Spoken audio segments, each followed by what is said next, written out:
بسم اللہ الرحمن الرحیم۔ السلام علیکم ناظرین، نوائے وقت ٹوڈے میں خوش آمدید اور صبح بخیر۔ میں ہوں احتشام الرحمن۔ سب سے پہلے پروگرام کا آغاز کریں گے کتاب ہدایت سے، اللہ کے نام سے جو بے انتہا مہربان رحم فرمانے والا ہے۔ اور انہوں نے تو اسے دوبارہ بھی دیکھا، سدرۃ المنتہا کے پاس، اس کے پاس ہی جنت المأویٰ ہے۔ جب سدرہ پر چھا رہا تھا جو چھا رہا تھا، نہ درماندہ ہوئی چشم مصطفیٰ صلی اللہ علیہ وآلہ وسلم اور نہ حد ادب سے آگے بڑھی، یقیناً انہوں نے رب کی بڑی نشانیاں دیکھیں۔ اے کفار، کبھی تم نے غور کیا لات و عزا کے بارے میں اور منات کے بارے میں جو تیسری ہے؟ سورہ النجم کی آیات نمبر 13 تا 20 کا ترجمہ ناظرین آپ کے سامنے پیش کیا گیا۔ اللہ تعالیٰ سے دعا ہے کہ اللہ تعالیٰ مجھے اور آپ کو بھی قرآن پاک پڑھنے، سمجھنے، اس پر عمل کرنے اور اس کا احترام کرنے کی بھی توفیق عطا فرمائے۔ آج کے دن کے حوالے سے بات کرتے ہیں۔ آج ہفتہ ہے 8 ذوالحج 1432 ہجری، 5 نومبر سن 2011 ہے، اور آج کا دن بہت ہی بابرکت اور متبرک دن ہے۔ آج ناظرین 25 لاکھ سے زائد فرزندان اسلام فریضہ حج ادا کریں گے، اور غلاف کعبہ پر جس کی تبدیلی کے حوالے سے آپ نے خبر بھی ملاحظہ فرمائی، 150 کلو سونا چاندی استعمال ہوا ہے۔ مزید بھی حج کے حوالے سے بات کریں گے۔ مہمان، آج کے معزز مہمان کا تعارف آپ سے کرا دیتے ہیں۔ محترم جناب رضوان الرحمان رضی صاحب آج ہمارے ساتھ اسٹوڈیوز میں تشریف فرمائے۔ رضوان صاحب السلام علیکم اور خوش آمدید۔ وعلیکم السلام اور صبح بخیر۔ کیسے مزاج ہے؟ اللہ کا کرم۔ حج کے حوالے سے بات کرنا چاہیں گے، اور بہت مقدس فریضہ ہے، لیکن پاکستانی عازمین حج ایک بار پھر مشکلات کا شکار ہوئے ہیں، اور وہاں پر مینا میں جب وہ اپنے خیموں پہ گئے تو پتہ چلا کہ وہ کسی اور کو لاٹ کیے جا چکے ہیں، اور روڈز پر گزاری انہوں نے رات خیموں کی بجائے، اور بہت پریشانی کے عالم میں گزاری ہے۔ اس پر کیا کہیں گے انتظامات سے متعلق؟ دیکھیے، جہاں تک حج کی اسپرٹ کی بات ہے تو میں اس حوالے سے کہا کرتا ہوں کہ اللہ تعالیٰ اپنے بندوں کو، جو اس کے بندے ہونے کے دعوے دار ہیں، اور اس کی رحمت طلب کرنی چاہیے۔ جب آپ اس کے ساتھ تعلق قائم کرنے کی بات کرتے ہیں تو پھر اس کا تعلق جو ہے وہ اس تعلق کو آزماتا بھی ہے۔ ٹھیک، جن بندوں کو وہ آزما چکتا ہے، وہ اپنی وہ سان پہ کس چکتا ہے، تو پھر وہ ان کو ایسے ایسے مقامات پہ متعین فرما دیتا ہے کہ رہتی کائنات تک، رہتی دنیا تک وہ قابل تقلید ہے۔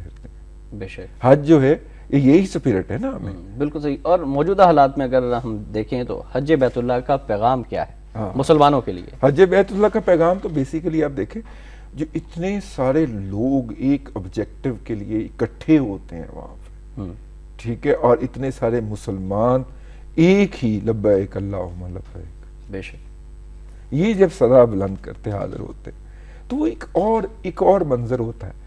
لیکن اس میں جو سب سے بڑی بات ہے، جو آپ نے مینا کی بات کی ہے وہاں پہ، تو میرا نہیں خیال کہ حجاج کو اتنا پریشان ہونا چاہیے، کیونکہ یہی وہ ہماری رسم ہے، یا یہی وہ حصہ ہے جو کہ عمرے میں نہیں ہوتا ہے نا۔ باقی سارے رسومات جو ہیں وہ عمرے میں بھی ہوتی ہیں، یہ وہ حصہ ہے جو اس میں نہیں ہوتا۔ ہم انتظامی امور کے والے سے بات کریں۔ ہم انتظامی امور سے بات وزارت مذہبی امور نے جو بات کی تھی کہ ہم عازمین حج کو ہر قسم کی سہولیات دیں گے، خبر بھی ہے کہ مینا میں پاکستانی عازمین حج کے لیے خیموں کی کمی، کھلے آسمان تلے بیٹھے رہے، ایک خیمے میں گنجائش سے زیادہ افراد کو ٹھہرایا جا رہا ہے، زیادہ تر نجی کمپنیوں کو لاٹ کر دیے گئے۔ زیادہ تر 16 کیپیسٹی تھی، اس میں 20 سے 22 افراد ہوئے، اور بد انتظامی ہو جاتی ہے، 1 لاکھ 1.5 لاکھ لوگ ہوں، لیکن اس طرح کی گراس قسم کی بد انتظامی نہیں ہے جس کا شاہکار ہم نے پچھلے 2 سال دیکھا تھا، اس نسبتاً کم ہے، اس سے نسبتاً کم ہے۔ رائٹ، اور آپ کی اجازت سے ہم اپنی لیڈ اسٹوری کی جانب بڑھنا چاہیں گے۔ امریکہ نے پاکستان کی سویلین امداد کم کر دی، آئندہ ڈرون حملے پاکستانی قیادت کو بتا کر کیے جائیں گے۔ CIA گزشتہ سال پاکستان کے لیے امداد $1.5 ارب تھی، جو $40 کروڑ کم کر کے $1.1 ارب کر دی گئی۔ امریکی محکمہ خارجہ کی کانگریس کو رپورٹ، امداد $1 ارب کی گئی ہے۔ رائٹر، افغانستان کی امداد میں بھی کمی، پاکستان سے تعلق ہمارے مفادات کے لیے ناگزیر ہے، یہ کہنا ہے امریکہ کا۔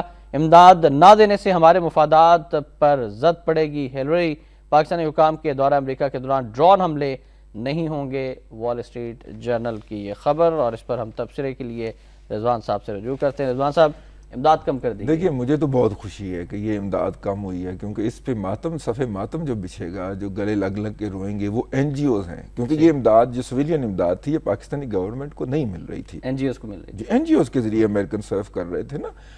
اگر پاکستان کے بجٹ ڈاکومنٹ اٹھا کے دیکھیں تو 19 سے 22 کروڑ کے درمیان 19 کروڑ ڈالر جو ہے 190 ملین ڈالر کی اماؤنٹ ہمیں ملتی ہے جو امریکہ سے آئی ہے ہماری بجٹ سپورٹ کے حوالے سے.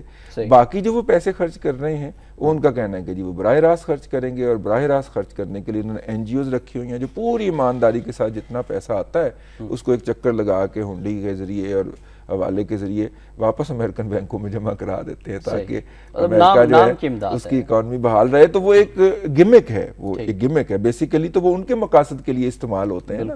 اور وہ ہم نے ایبٹ آباد کیس کے اندر دیکھ بھی لیا ہے کہ ایک این جی او اور ایک اس طرح کا ایجنٹ استعمال ہوا ہے، اور ڈاکٹر کی شکل میں جی ایجنٹ استعمال ہوا. جی اس لیے میرا خیال ہے کہ یہ اچھا اومن لینا چاہیے پاکستان کے حوالے سے کہ چلے کم آئے گی تو تھوڑا سا این جی اوز کے ہاں صفحے ماتم ضرور بچھے گی جو اس امداد پہ پل رہے.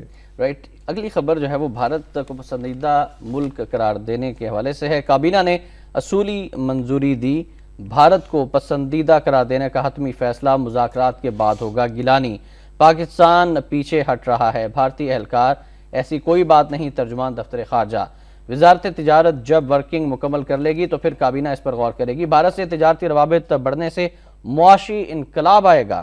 شہباز شریف کے ریمارکس کو ان کی پارٹی نے بھی پسند نہیں کیا. عمران کا احترام کرتے ہیں میڈیا سے گفتگو. حساس فہرست کے 233 ٹیرف لائنز کے خاتمے کی منظوری، فائدہ بھارت کو پہنچے گا. اور عسکری قیادت کس طرح سے دیکھ رہی ہے اس تمام صورتحال کو، اس کی بھی خبر ہے کہ دفتر خارجہ میں اجلاس، عسکری قیادت کا بھارت کو پسندیدہ قرار دینے پر تحفظات کا اظہار. تحفظات دور کیے جائیں گے. عسکری قیادت کو بریفنگ. اجلاس کی صدارت وزیر خارجہ ہنا کھر نے کی. اور بھارتی وزیر اعظم منموہن سنگھ کے حوالے سے ایک چھوٹا سا بیان بھی ہے کہ پاکستان کو بہت پہلے ہمیں پسندیدہ ملک قرار دے دینا چاہیے تھا. رضوان صاحب، بھارت پسندیدہ ترین ملک ایم ایف این اسٹیٹس جو ہے وہ بھارت کو دیا جا رہا ہے، کس طرح سے دیکھ رہے ہیں تمام صورتحال کو؟ پاکستان کو فائدہ کیا ہو سکتا ہے، نقصان کیا ہو سکتے ہیں؟ جی بہت اچھا ہے، میں ذرا پانی پی لوں کیونکہ کوسنا بہت ہے. ناظرین نے ایک اور خبر بھی اسی حوالے سے ہی ہے، اور مختلف ہمارے ریئیکشنز آئے ہیں کہ بھارت کو پسندیدہ ملک قرار دینے کا فیصلہ قابل مذمت ہے. مسترد کرتے ہیں ساجد میر صاحب کا یہ کہنا ہے، اور آزاد کشمیر کے وزیر اعظم کہتے ہیں کابینہ نے بھارت کو پسندیدہ ملک قرار دینے کا فیصلہ نہیں کیا. اس پر اب مزید گفتگو، یقیناً آپ نے پانی پی لیا ہوگا اس خبر سے پہلے ہی. بالکل. دیکھیے ایک بات ذہن میں رہنی چاہیے، پیپلز پارٹی نے یہ شب خون مارا ہے. اس دن کابینہ کا جو ایجنڈا تھا، اجلاس کا ایجنڈا، میں پوری ذمہ داری کے ساتھ کہہ رہا ہوں، اس کے اندر یہ ایشو شامل نہیں تھا. اور اس کے اندر کوئی اور ایشوز تھے. اس کو سرپرائز ہوا، کچھ ممبران سے ہماری بھی بات ہوئی، ان کو سرپرائز ہوا اس بات کے اوپر کہ ہیں یہ ایجنڈے کے اوپر ہے. صحیح. لہٰذا اگر آپ یہ سمجھتے ہیں کہ یہ کوئی عقلی اور بڑا سوچا سمجھا فیصلہ ہے، تو جب انہیں پتہ ہی نہیں ہے تو کسی نے وہاں پہ رائے کیا دینی تھی؟ پیش ہوا. اور مجھے ان کا بیان پڑھ کے گیلانی صاحب کا بڑا ہنسی آتی ہے کہ اصولی فیصلہ کون سا غیر اصولی فیصلہ؟ اگر اتنا اصولی فیصلہ تھا تو آپ اس کو باقاعدہ پبلک کرتے، ایجنڈے کے اندر باقاعدہ شامل ہوتا، ہمیں بھی پتا ہوتا نا کہ ٹھیک ہے اندھیرے پارلیمنٹ کا کردار بیک ڈور پہ. پارلیمنٹ میں جی اب معاملے کو کنفیوز بھی کر رہے ہیں اور گیمیکلی کھیلنے کی کوشش کر رہے ہیں. میں آپ کی اس کو وجہ بتاتا ہوں. اس وقت دو ایشو ہیں. ایک ہے بھارت کو پسندیدہ ترین ملک قرار دینا تجارت کے لیے، نمبر 1. نمبر 2 بھارت کو راہداری کی سہولت دینا. ٹھیک ہے. پیپلز پارٹی کا خیال ہے کہ اس دھکے میں دونوں ایشو نکل جائیں، دونوں آل ٹوگیدر ڈیفرنٹ ایشوز. صحیح. ٹھیک ہے. اب انڈیا نے ہمیں پسندیدہ ترین ملک قرار دے رکھا ہے، لیکن کیا اس کے اعمال ہیں؟ دیکھیے آپ بھارت کوئی چیز ایکسپورٹ کرنا چاہیں، مرکزی حکومت آپ کو آپ کے امپورٹر کو یہاں سے ایک این او سی جاری کر دے، اس کے بعد وہ ریاست جہاں پہ وہ چیز لینڈ کرنی ہے وہ این او سی جاری کرے. بالکل صحیح. اگر وہ انڈین پنجاب میں امرتسر کی طرف چلی جاتی ہے وہ چیز، اس نے آگے سے ہریانہ یا اڑیسہ یا دوسری آسام میں جانا ہے، تو تمام ریاستیں جو رستے میں آئیں گی وہ اس کے لیے این او سی جب تک جاری نہیں کریں گی وہ آگے نہیں جا سکتا، وہ چیز آگے بیونڈ نہیں جا سکتی. ٹھیک. یہ ان کے انٹرنل پرابلم ہے. اب وہ کہتے ہیں دیکھیں صاحب وہ ریاستیں تو آزاد ہیں، ان کی اپنی تجارتی پالیسیاں ہیں، ہم اس میں کچھ نہیں کر سکتے۔ اس کا مطلب ہے کہ آپ کی پروڈکٹ ادھر نہیں جا سکتی، اس کو کہتے ہیں ہڈن بیریئر۔ ہڈن بیریئر جب اس نے ایم ایف این سٹیٹس دیا تھا تب بھی انسٹال کر رکھے۔ مشرف صاحب، ان کے وزیر تجارت، ان کے وزیر اعظم سر پٹ پٹ کے مر گئے کہ یار چلو کوئی 2-4 آئٹم ہی آپ نے ایم ایف این تو دے دیا، کوئی 2-4 آئٹم ایگزمپٹ کر دو جو کہ چلی جایا کریں۔ انہوں نے نہیں کیا۔ بڑے مذاکرات ہوئے، 8 آئٹم کی لسٹ اس منسٹری آف کامرس کے لوگوں کو یاد ہوگا کہ انہوں نے ڈسپیچ کی تھی کہ چلے اور باقی باتیں ساری چھوڑیں، یہ بھیج دیں، ٹھیک ہے۔ اچھا، پچھلے دنوں رائس کی پروسیسنگ جو ہوتی ہے نا، اس کے جب اس کو پالش کرتے ہیں، اس کی چھیل اوپر سے اتاری جاتی ہے تو وہ پاؤڈر نکلتا ہے، اس کو بران بولتے ہیں۔ اس بران میں سے تیل بھی نکل سکتا ہے، اس بران میں سے اور بھی بہت سارے کام دیے جا سکتے ہیں۔ یہ مشینری یورپ میں اور انڈیا میں، بیک وقت یورپین کمپنی ہی انڈیا میں بنا رہی تھی۔ ہماری کچھ کمپنیوں نے کہا کہ اگر ہم یہ بران آئل بنائیں جو دنیا کا بہترین آئل ہے، زیتون کا تیل اور بران آئل، یہ صحت کے لیے وٹامن ای سے بھرپور کہا جاتا ہے کہ بہترین۔ ہم نے مشینری کے لیے ان سے مذاکرات شروع کیے، لاہور کی کچھ کمپنیاں ہیں، میں جانتا ہوں ذاتی طور پہ۔ جب مذاکرات پیک پہ پہنچے تو انڈین گورنمنٹ نے بین لگا دیا کہ جی آپ مشین، یہ کون سا ایم ایف این سٹیٹس ہے کہ جس کے تحت ہم وہاں سے اپنی مرضی کی چیز امپورٹ نہیں کر سکتے۔ ایم ایف این سٹیٹس یہ ہے کہ وہ جو چاہیں وہ ہمیں ایکسپورٹ کر سکتے ہیں۔ یہ ایک، چونکہ پاکستان نے، اس لیے دونوں ایشوز کو الگ رہنا چاہیے۔ راہداری ہم نہیں دیں گے، ہمارا حق ہے، اگرچہ ہمیں دے دینی چاہیے۔ ہم موٹر وے بنا کے بیٹھے ہوئے ہیں، بڑی انویسٹمنٹ کی ہوئی ہے، ہم نے ٹول لینا چاہیے ان سے، ٹھیک ہے، انہیں جانے دینا چاہیے افغانستان کی طرف۔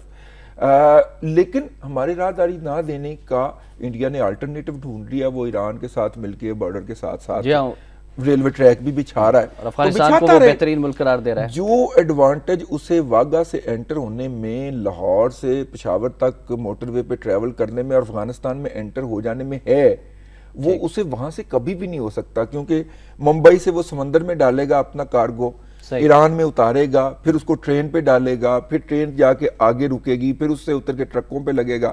تو آپ امیجن کریں کہ لوڈنگ اپ لوڈنگ کے چارجز اور ٹائم اور وہ کیا ہوگا۔ یہاں پہ تو آپ اگر صبح انٹر ہوتے ہیں 5 بجے تو شام کو 5 بجے تک آپ تورخم سے نکل چکے ہوں گے افغانستان کے رستے، صحیح، ٹھیک ہے، تو آپ کا مال منزل مقصود تک۔ وہاں پہ اگر انڈین پنجاب سے کوئی کنٹینر چلے گا تو 7 سے 8 دن میں پہنچے گا، وہ جتنے مرضی ٹریک بچھا لے، جو ایڈوانٹیج ہمارے پاس ہے یا جو ہم دے سکتے ہیں وہ کوئی نہیں دیکھ سکتا۔ لہٰذا راہداری تو ہم کسی بات پہ دیں گے، بالکل صحیح، ٹھیک ہے صاحب۔ آپ کشمیر کا مسئلہ جب تک سالو نہ کریں، مجھے حیرت اس بات پہ ہو رہی تھی کہ ابھی تک پاکستان کی وہ عسکری قیادت کہاں ہے جن کو عسکری قیادت کو بریفنگ تو دی گئی، آج پہلی دفعہ ان کے حوالے سے کوئی خبر آئی ہے، نمبر 1، اور یقیناً ان کو تحفظات ہونے چاہیے جس طرح ہر محب وطن پاکستانی کو تحفظات ہیں۔ لیکن رضوان صاحب، مختوم امین فہیم جب دورہ بھارت سے واپس آئے تو اس وقت سے خاموشی تھی اور صرف حکومت کی جانب سے بیان کام کر رہا تھا۔ ایک بات، نیٹو کے 22,000 کنٹینر مس ہو جاتے ہیں اس ملک کے اندر، کسی کے لیے اسلحہ آیا ہے کراچی کی مافیا کے لیے، کسی کے لیے کچھ اور آیا ہے، ہمیں نہیں پتا۔ اگر پاکستان کا کسٹم سسٹم اتنا ہی پتھیٹک ہے اور بد دیانت ترین لوگ وہاں پہ بیٹھے ہوئے ہیں کہ 22,000 کنٹینر غائب ہوتا ہے اور اس کا کوئی ریکارڈ نہیں ہے، تو ہم یہ کیسے توقع کر لیں کہ جو کنٹینر ادھر سے انٹر ہوگا، راہداری کے حوالے سے بات کر رہا ہوں، اور وہاں پہ جانے کے لیے ہوگا، وہ رستے میں نہیں کھل جائے گا؟ اس کی گارنٹی کوئی نہیں دے سکتا، اس کی گارنٹی کون دیتا ہے؟ ٹھیک ہے نا جی۔ اور اس لیے میرا خیال ہے کہ جو ہمارا پاکستان کا موجودہ سسٹم ہے، خاص طور پہ ایف بی آر کا سسٹم جو کرپٹ ہو چکا ہے اور اپنے وزن کے نیچے کسی دن بھی وہ گر جانا ہے، اس نے اپنے وزن کیا، اس کی موجودگی میں ہم اس طرح کے ایڈونچر افورڈ نہیں کر سکتے۔ اب یہ بتائیے کہ انٹرنیشنل اسٹیبلشمنٹ کی یہ سازش ہے، ان کا پریشر ہے؟ پریشر ہے، کیونکہ WTO جب آپ نے سائن کیا ہے تو آپ نے ٹریڈ بیریئر ریموو کرنے ہیں نا، تو ٹریڈ بیریئر ہم ون سائیڈڈ ریموو کیوں کریں جی؟ ہم بھی اس طرح کا ایک نامینل سا ان کو ایم ایف این سٹیٹس دے دیں جس طرح انہوں نے ہمیں دے رکھا ہے، اور اس کو پروپیگیٹ کریں کہ جی ہم نے ایم ایف این سٹیٹس دے دیا۔ میاں نواز شریف صاحب بہت خاموش ہیں اس پر، ان کا کوئی بیان نہیں ہے۔ میاں نواز شریف صاحب تو پیپلز پارٹی سے 4 ہاتھ آ گیا انڈیا کو ایم ایف این سٹیٹس دینے پہ، انہوں نے اپنی شوگر ملیں بیچنی تھی نا وہاں پہ جا کے۔ یہ جو پورا آپ دیکھیں نا موٹر وے اور یہ سارا پروجیکٹ اور پاکستان کی طرف وہ آف لوڈ کرنے کا سلسلہ بن جانا، یہ میاں صاحب کے دور میں شروع ہوا تھا نا یہ سارا کچھ، اور وہ ان کا آنا، وہ جو تھے واجپئی صاحب کا آنا، یہ سارا آپ کو یاد، بس بھی چلی تھی، یہ سارا میاں صاحب کے دور میں شروع ہوا تھا۔ میاں صاحب کو 1 ارب کی مارکیٹ نظر آتی ہے، لیکن انہیں یہ نہیں نظر آتا کہ اکانومی آف سکیل کے پرنسپل کے تحت وہ 1 ارب کے لیے جو بندہ چیز بنا رہا ہے وہاں پہ ٹوتھ پیسٹ اگر کوئی 1 ارب بندے کے لیے بنا رہا ہے تو اس کے لیے بڑا آسان ہوگا کہ وہ 1 ارب 20 کروڑ کے لیے بنا لے، لیکن اس 20 کروڑ والے کے لیے جو 18-19 کروڑ ہماری آبادی ہے، اس کے لیے بڑا مشکل ہوگا کہ یہ اپنی کیپیسٹی انہانسمنٹ کر کے 1 ارب کے لیے لے کے جائے۔ جو لوگ یہ آرگومنٹ دیتے ہیں، میں ان کو یہ کہا گیا کہ پردھان منتری منموہن سنگھ سے جب امین فہیم صاحب نے ملاقات کی، اس کے بعد سے بیانات آنا شروع ہو گئے کہ بھارت جو ہے وہ WTO اور یورپی یونین میں پاکستان کو سپورٹ کرے گا، جو بیریئرز ہیں ان کے حوالے سے وہ ختم کر دیے جائیں گے، لیکن پاکستان MFN اسٹیٹس دے دے، تجارت 2 بلین سے 6 بلین تک پہنچا دے گی۔ لیکن اگر ہم اسٹیٹسٹک دیکھیں خود وزارت تجارت کی، تو اس پہ تو لاس ہی لاس نظر آتا ہے۔ پاکستان نے جو بھی تجارت کی ہے، کبھی $1 ارب سے زائد کا لاس۔ آپ کماتے اس وقت ہیں جب آپ پروڈکٹ ایکسپورٹ کرتے ہیں، ویلیو ایڈیشن کر کے کرتے ہیں۔ آپ نمک بھیجی جائیں، آپ کمائیں گے کب؟ جب آپ سوڈا ایش ایکسپورٹ کریں گے۔ پاکستان سے جو نمک جاتا ہے وہ VIP طریقے سے جاتا ہے، ٹرینوں میں بھر بھر کے جاتا ہے، ان کے لیے کوئی رکاوٹ نہیں ہے۔ پاکستان سے جو سوڈا ایش جاتا ہے وہ انڈیا میں بارڈر کراس کرتے ہی سڑک پہ اتارا جاتا ہے صاحب، صحیح، ٹھیک ہے، اور اس کی کوالٹی کا بیڑا غرق ہو جاتا ہے۔ اس کے بعد وہ دوبارہ لوڈ کیا جاتا ہے ایک نئے ٹرک کے اوپر تاکہ کاسٹ بڑھ جائے، ٹھیک ہے۔ اس کے باوجود اگر کوئی پاکستان سے لوگ سوڈا ایش ایکسپورٹ کر رہے ہیں تو وہ تو کوہ ہمالیہ سر کر رہے ہیں نا۔ یہ جو امبیلنس ہے، وہاں کا ٹرک آئے VIP طریقے سے پاکستانی بارڈر میں، یہاں کا ٹرک ادھر نہیں جا سکتا۔ تجارت جو ہے وہ خسارے کی تجارت ہے بھارت کے ساتھ، اگر ہم MFN اسٹیٹس دیتے ہیں۔ ہم یہ کہتے ہیں آپ نے یہ جو اسٹیٹس دیا ہے، اس کے جواب میں آپ نے لیا کیا ہے؟ آپ نے کچھ تو نیگوشیٹ کیا ہوگا کہ سارا کچھ گیو ان کرنے گئے حال میں تو دیکھ ہی آگئے ہیں سب کچھ، وہی نا، ہمیں کچھ نظر آئے نا کہ آپ نے وہاں سے لیا کیا ہے بھائی۔ میں کرٹکس میں شامل، رائٹ، ٹھیک ہے، لیکن آپ نے وہاں سے لیا کیا ہے؟ فائدہ کیا ہوگا ملک اور قوم کو؟ کیا فائدہ ہوگا؟ جب 2 ملک نیگوشیٹ کرتے ہیں تو کوئی وہ گیو ان کرتا ہے، کوئی آپ گیو ان کرتے ہیں، ٹھیک ہے۔ آپ نے تو گیو ان کر دیا، آپ ہمیں یہ بتائیے 1 2 3 کر کے، جو کہ ابھی تک نہیں بتا سکی نہ پیپلز پارٹی نہ اس کی قیادت، کہ آپ نے ان سے لیا کیا ہے؟ اور پھر دوست عاشق عوان صاحب نے یہ کہہ دیا کہ قائد اعظم رحمۃ اللہ علیہ نے بھی جو ہے وہ بھارت کو پسندیدہ ترین ملک قرار دیا تھا۔ بڑی ولا قسم کی خاتون۔ پھر دوست عاشق عوان صاحب 2 گھنٹے چینی وفد کو انتظار کروا دیتی ہیں، اس کے بعد کچھ مزید خبریں شامل کر لیتے ہیں۔ چلیں، آپ کہتے تو چھوڑ دیتے ہیں، کچھ مزید خبریں شامل کر لیتے ہیں۔ کرائے کے بجلی گھروں کے حوالے سے ناظرین بات کرتے ہیں کہ چیف جسٹس آف پاکستان کا بیان ہے کہ کرائے کا گھر بھی اچھی طرح دیکھا جاتا ہے، حکومت نے بغیر جانچ پڑتال اربوں کے رینٹل پاور کیسے لے لیے؟ چیف جسٹس، فیول نہ تھا تو معاہدے کیوں کیے؟ Justice Iftikhar, rental power policy 14 نومبر کو طلب کر لی گئی۔ اور کمشنری نظام کے حوالے سے ایک خبر، اس کے بعد بریک پر جائیں گے۔ آرڈیننس کی مدت ختم، کراچی میں سندھ میں کمشنری نظام بحال، حتمی نوٹیفیکیشن آج جاری ہوگا۔ چیف سیکرٹری، متحدہ سے نئے نظام پر سمجھوتا ہو گیا، آج اعلان ہوگا، یہ کہنا ہے پاکستان پیپلز پارٹی کا۔ ان خبروں پر رائے بھی لیں گے رضوان صاحب سے اور آپ کی کال بھی شامل کریں گے، لیکن پہلے وقت ہوا ایک بریک کا۔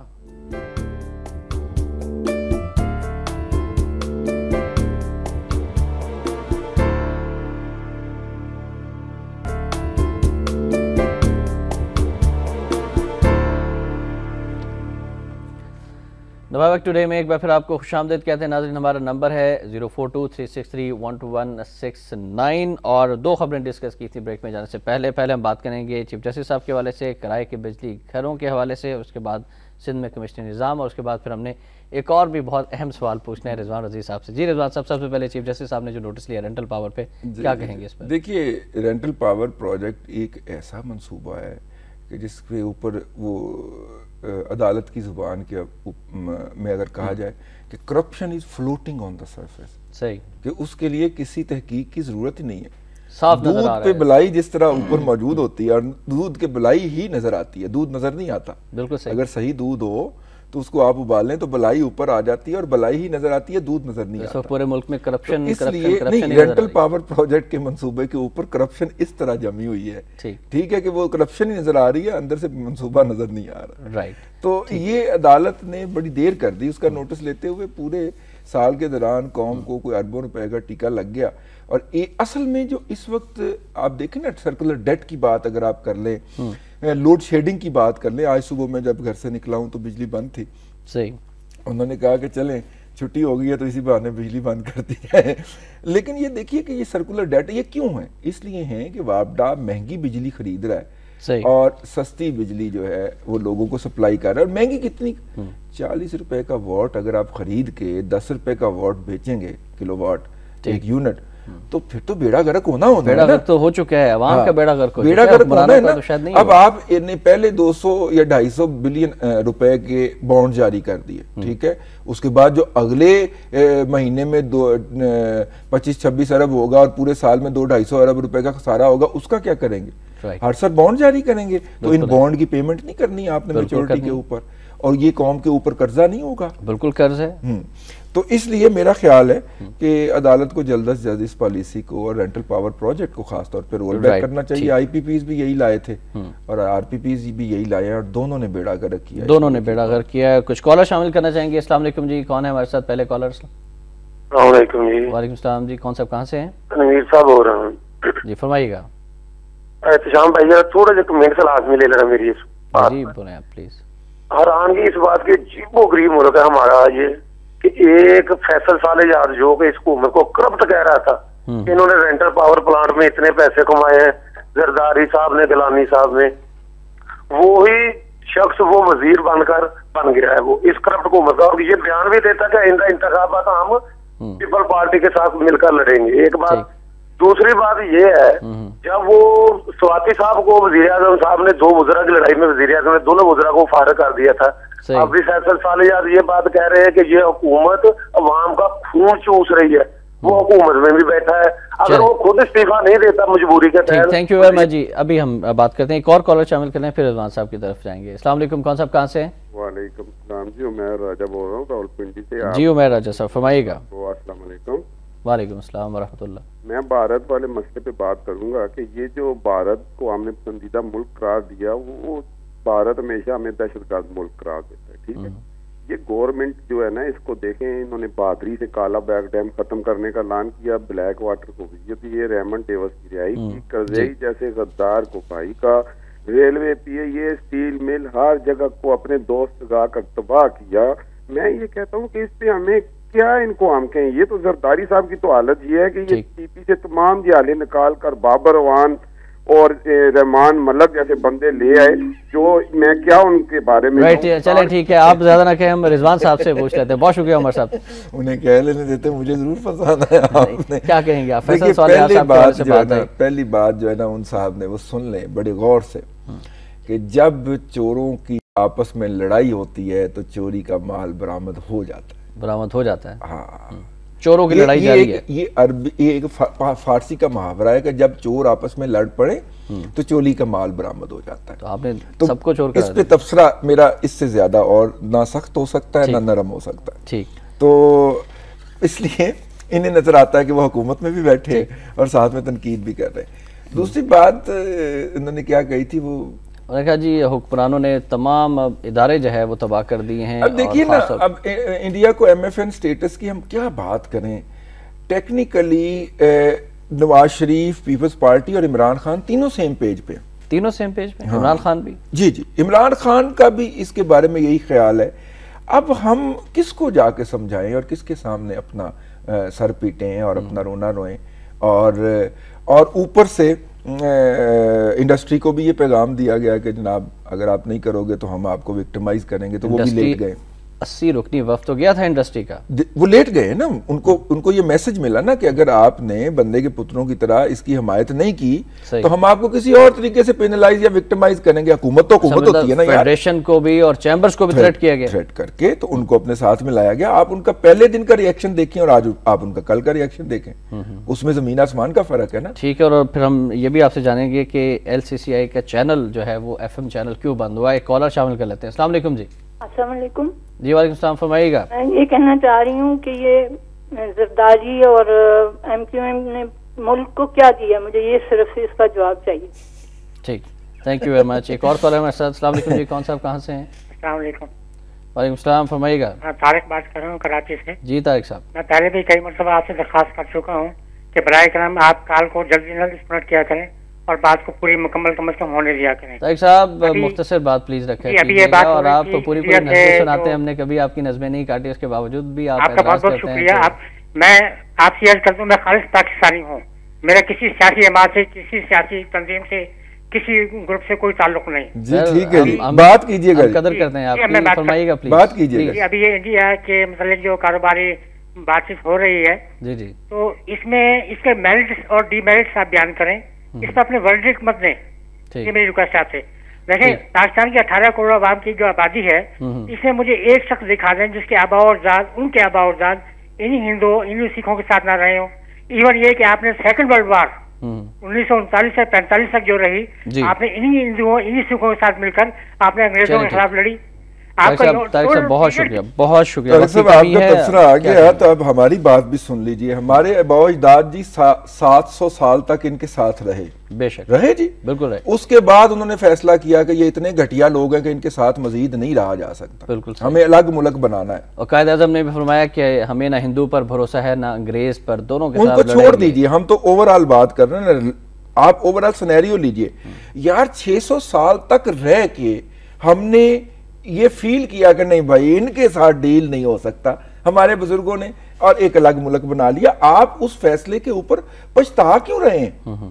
طارق صاحب کو خدا کا خوف کرے, آپ کے کوئی رشتہ دار وہاں پہ ہوں گے اور ان سے ذرا پوچھ لیجئے گا کہ ان کی کیا صورتحال ہے. اچھا رضوان صاحب, ایڈیٹر کی ڈاک میں مصدق صاحب نے لکھا ہے کہ LCCI کے FM 98.6 کی بندش اور سینٹر ظفر اقبال لکھتے ہیں کہ دلچسپ پروگرام دادا پوتا شو رضوان احمد رضی اور وسیم پیش کرتے ہیں, جس تبصرے پر پیمرا کے افسران تشریف لائے, اس میں دادا پوتا شو میں تبصرہ کیا گیا تھا اور پھر یہ آپ کا شو بند کر دیا گیا. کیوں؟ اساتذہ جو ہوتے ہیں نا وہ باپ کے برابر ہوتے ہیں, ٹھیک ہے, اور ہم تو ان کو یہی سمجھتے ہیں. ہمارے استاد کے بارے میں کوئی زبان دراز کرے گا نا تو ہم اس کی زبان کھینچ لیں گے. یہ سمپل پرنسپل ہے. میرے باپ کو کوئی گالی دے گا تو میں گالی سے بڑھ کے اس کے احترام, سب احترام ہے جی ہمارے. اب دیکھیں, ہم نے اگر آپ کے کوئی والد صاحب ہیں تو ہم نے ان کے بارے میں کبھی زبان درازی نہیں کی, ٹھیک ہے, اگر ہیں تو.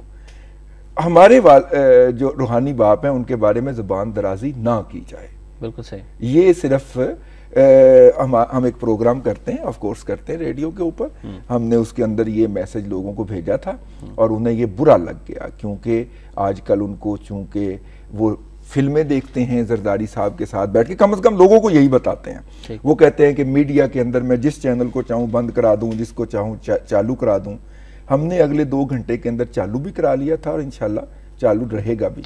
اب وہ اپنی پناہ گاہ ڈھونڈ لیں. ٹھیک ہے, کچھ مزید کالر شامل کرنا چاہیے. السلام علیکم جی, کون صاحب کہاں سے ہیں؟